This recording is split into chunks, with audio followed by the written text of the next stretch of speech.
Here we go. I'm good. Hello, boys and girls. It's your favorite host of the most, Benjamin Dutil, with the South Jersey Horror Podcast and the Horror Healing YouTube channel. Welcome back for another exciting, thrilling episode of the shows. Today I have a special guest. Her name is Melissa Holder. She plays the DJ, the disc jockey, and the I don't know if it's Screenbox or Terror Films who did this. There's a lot of confusion going on, but it Terror films. Yep. Terror Films, sweet, awesome. I love it. It's even better. So it's a series by Terror Films distributed this, and it's a series pretty much with anthologies, the short stories. And I watched the first season last night. Absolutely fell in love with it. And I was telling you before the interview that I love watching low budget films. I got sucked into it about 2 years ago after watching The Taking of Deborah Logan. So low budget films, independent movies are the thing these days. Mainstream movies like, yeah, get the fuck out of here. Let's watch more mainstream. Let's watch more independent films. So, how the hell are you doing? This is great. Thank you for joining me. I'm great. Thanks for having me. Yeah, I'm doing good. How are you? I'm doing fantastic. I'm excited Good. about this. This is awesome. And I Yeah. gotta change my light. My light is the wrong color. There we go. Now this looks like a jaundice now. All right. I know I'm looking very pale in this light. It's hard to get good lighting in here. I had a hospital light for a second. This is weird. Anyway, quick bio on you, which I'm glad you updated the IMDb. This is fantastic. So, born in Chino, California. Never heard of Chino because I don't go to the West Coast that much. You fell in love with acting at a young age. Yep. You started performing in community theater by the age of 6. That's a very young age to start. Jesus Christ. Yeah. I had no idea what I wanted to do when I was 6 years old, to be honest. I was like, so those companies like firefighter, policeman, astronaut. Like it's like one of those kids. You know how teachers ask those questions in elementary school, like, Yes. what do you want to be able to grow up? Yes. Evidently, you had the answer already. Yes. Want to be an actress. Yes, I For did. me, I'm like, I have no fucking clue, lady. Whatever. During your freshman year of high school, your family moved to Omaha, Nebraska. I'm so sorry. It's actually amazing. It's great. Omaha is it's amazing city. You should definitely visit sometime. Is it true this on Nebraska? It's all cornfields and flatlands. No. So it's so funny that like when I was a freshman in high school and when I was told we're moving to Omaha, I had the same thought. I'm like, where is that? Like I was that typical Californian, naive, uneducated of like where anything was on a map and it's like literally in the middle of America. So I was like, it's going to be like, yeah, cornfields and, there's not going to be houses and it's if there or they're going to be houses like miles away from each other. No, it's not like that. Huge. We have a huge downtown, lots of suburbs. It's a really neat city. There's a lot of arts, and that was another big thing with me. It's like me wanting to perform. It's like, how am I going to do that in Omaha, Nebraska? They probably have no theater. Like that's not, and I was amazed. Like I cannot believe how much theater is in this city. And then shortly after moving here, I realized how much film was really here, independent film work. So I'm very thankful that I moved here because the opportunities that I have had here, I don't think I would have necessarily gotten that if I had stayed in California. So you should Awesome. come Sounds like a visit. great. Maybe I don't know. Just don't come in the dead of winter. Just don't do that. I'm in New Jersey. It's cold enough here as it is anyway. I Yeah, mean, shit. I exactly. mean, You know how it so goes. But yeah. If you're a sports fan too, we host the College World Series every year. I mean, concerts, like it's a really neat city. We have something going on constantly. Like you will find whatever you're into, you will find that here. Shockingly. okay. I'll put them on my list as I'll put it. Okay, I'll switch for the maybe category to most Okay. definitely maybe. Well, maybe after this interview, it will be like all the way over to yes, I'm gonna go. So, Cody, you majored in theater at the University of Nebraska, Omaha, and graduated with a Bachelor of Arts degree in theater. That's awesome. That's good. Congratulations. Thanks. I have two degrees which have very irrelevant to my job, which is weird. So, and you continue to act on stage and commercials and in films, which is Yeah. fantastic. Continue your career is great. I mean, I mean, I still have no idea what the hell I'm doing in 20 years. So Well, and then I have a totally separate life, and my day job is international insurance. So just don't call me in the it's middle of the night saying I'm running my car insurance. no, no, I don't do that at all. No, I work with people from all over the world. So that's kind of cool. So that's what I do during the day. The acting is just more of a my the passion, my love on the side. So yeah. So if I had your job and I was auditioning for a British role and I call someone in London, I'm like, can you speak this sentence for me so I can try to mimic you for a minute for this role? That's what I would do. Right. Yeah, there are some perks of having an international job. They could help me out with those things.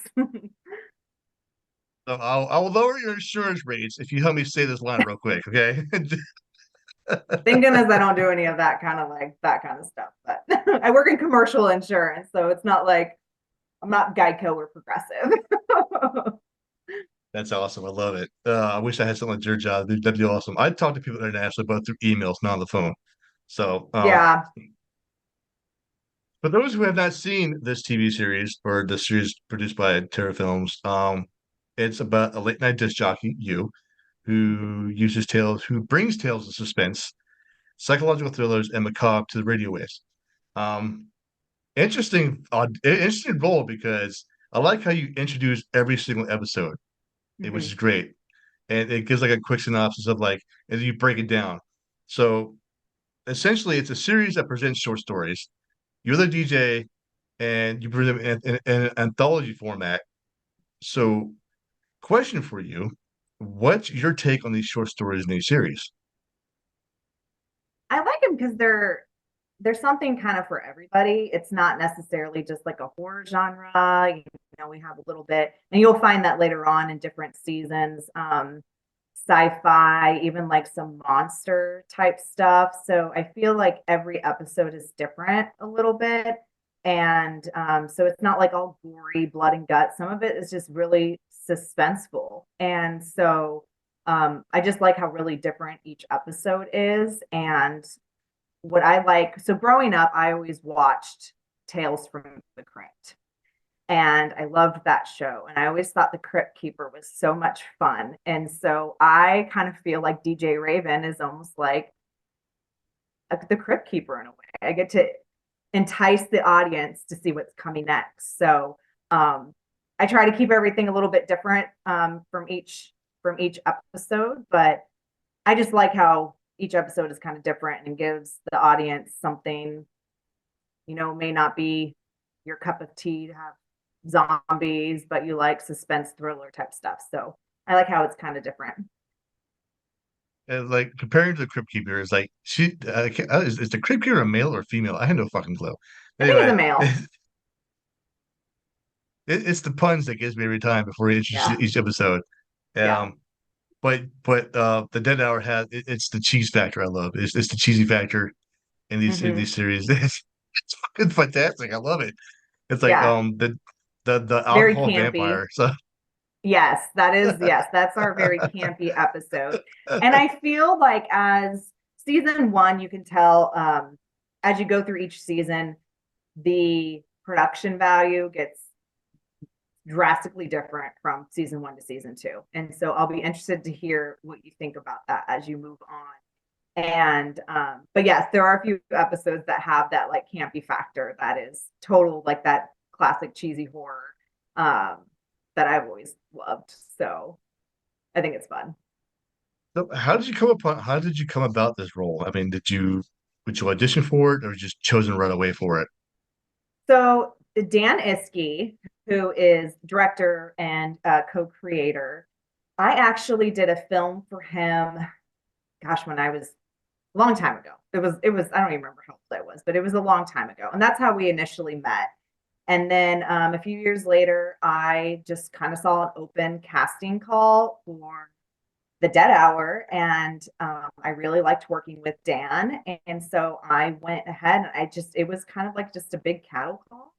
And I auditioned, hoping I didn't think I was auditioning for DJ Raven. I just thought I was going to audition just for part for any of the roles in any of the episodes. And then a short time later, I heard back from Dan, and he's like, we want you to play DJ Raven. And I was, what? Like, I was really kind of shocked. So I was super excited, super honored. Dan and I are great friends. I love absolutely working with him. He's amazing. And so that's how that came about. So it's just been something that's been such a big part of my life that I just loved doing. And I've had so much fun playing her. I like how in the beginning of the episodes that we don't see your face. It's just Yeah. like from here down. Hmm. So, Hmm. so I'm more I was like, because before I messaged you on Instagram, I was like, is this the same person? Am I being Right. catfish here? Yeah, I'll have to be like, here, let me do profile and like turn to the side and put a microphone right up to my mouth, and then you'll see. And that changes too. It'll be interesting as you continue with the different seasons how they show DJ Raven. And I don't think you've gotten to this episode yet. It's called Fright Fest, and it takes place at a movie theater.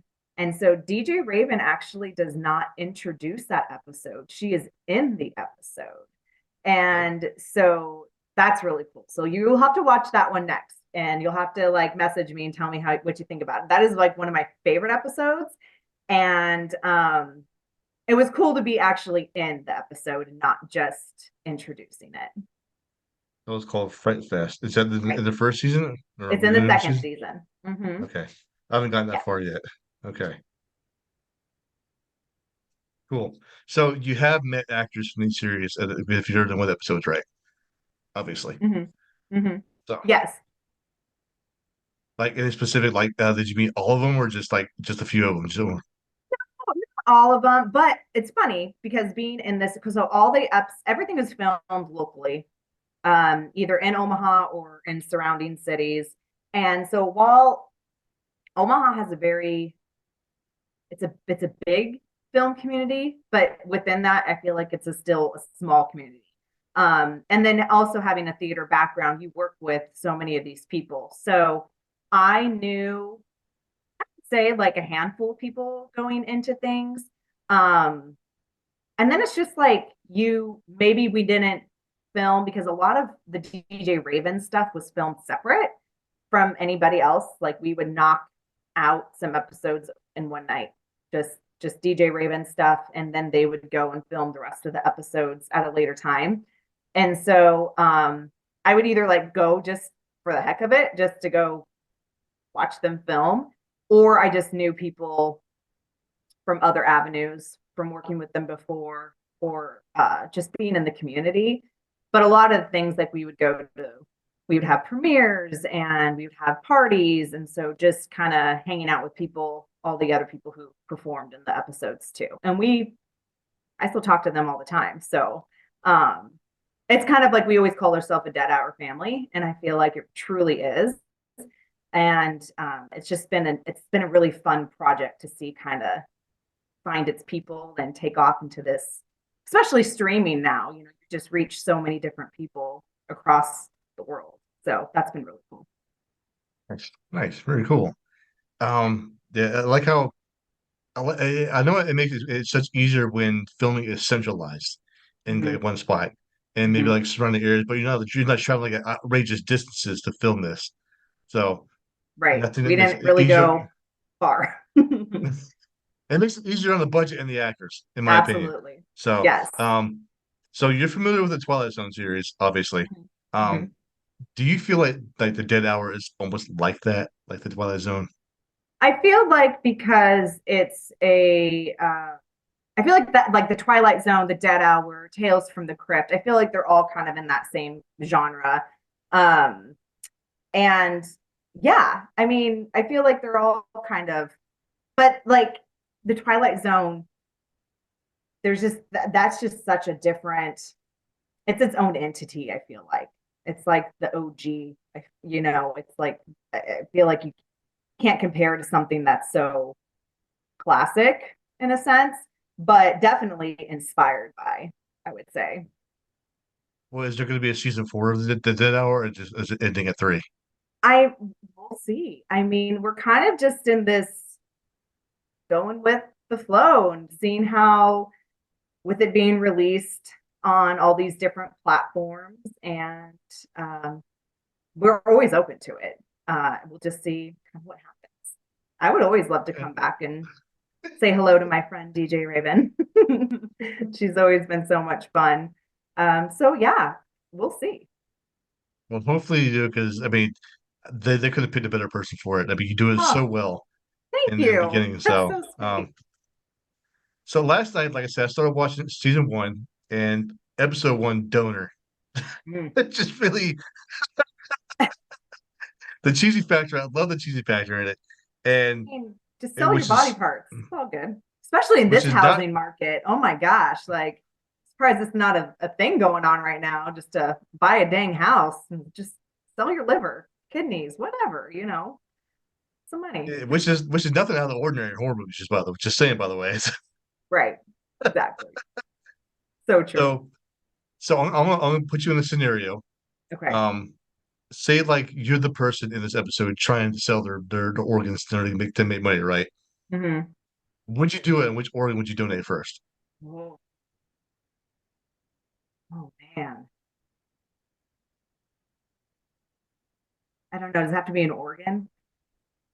I Or mean, can what it else be could you just donate? I any mean, any body part? I mean, some people have weird fetishes like feet and stuff. Like, can I sell my toes? I don't know. I don't know. What can I live without? I mean, a lot of people donate kidneys.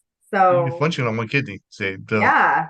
So, if I was going to have to pick, I'd probably say a kidney. But man, in that episode, that's not very sanitary. I mean, none of it.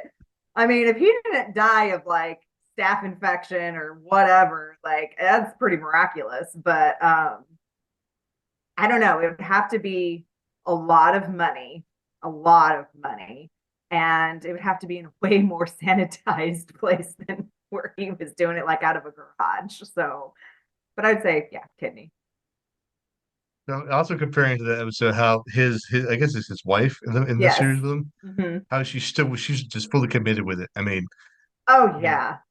I mean, She if you were just in that kept like, situation, keep going, keep at it. do you think your husband would be committed if you did the same thing? No way. Oh my gosh. No. And then, oh gosh, I would be so mad. Like, what kind of spouse are you to be like, yeah, go keep hacking your body. You go make that money. Yeah.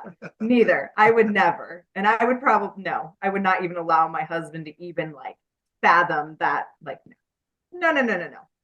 I will go be a waitress. If we need, like, I'll go back to my waitressing roots.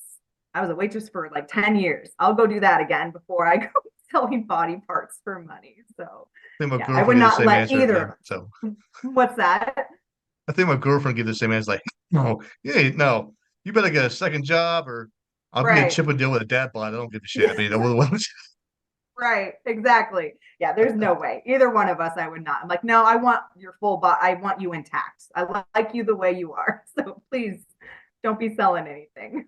I want I you mean, whole. my girlfriend likes my ass too much. I can't do it. So Yeah. I don't know. I mean, I have a pretty hot husband. I don't need to hack into him. And he needs to stay the way he is, looking good. So, do you love horror movies? Do you like the genre of the I situation? Yeah. I do. It's Okay. funny though, but as I get older, I'm kind of a chicken. Like stuff that I used to watch when I was younger, I I get scared really easily now, and I don't know why. And I think it's more stuff that scares me is more like ghost genre stuff freaks me out more than like zombie murder, that kind of thing. Um, I can stand gore, but I don't like overly like gore. Like the Saw, I can never get into the Saw movies. That was too much for me. Like I was like, I'm good. But I loved like in high school the Scream movies. I loved all the Scream movies. Halloween, Nightmare on Elm Street, like those were more like my jam growing up. Some of the stuff coming out now, I don't really watch as much because I can't even remember what I watched recently. And I was like, what was like really? Like the commercials for it and like the previews were more scarier than what the actual movie is. So I feel like horror now is just so different than what it used to be. I don't even find it even that scary necessarily, but give me like any of the like ghost stuff though, that freaks me out. I don't know why, but that freaks me out more than So I think I gory. have the perfect movie for you, since you're not really into like the paranormal and you're not into gore. I do like What? paranormal. That's the thing. It's like I like Oh, it, but it scares me. so okay. How about how about possessions and exorcisms? That's my favorite subgenre. I love possessions, exorcism films, Yeah, and no, I do. Hmm. I'm a huge sucker for possession exorcism films. Yeah, But lately I've been disappointed with some of these movies. So, yeah. but one movie that really had me pardon my language, like what the fuck moments was have you seen Where Evil Lurks or When Evil Lurks by Damien Rudna? Mm-mm. Oh my God. But it has a lot of gore in it, so um Okay. but it's something if you have a weak stomach, I can also recommend The Taking of Deborah Logan. That is one of my all-time favorite movies.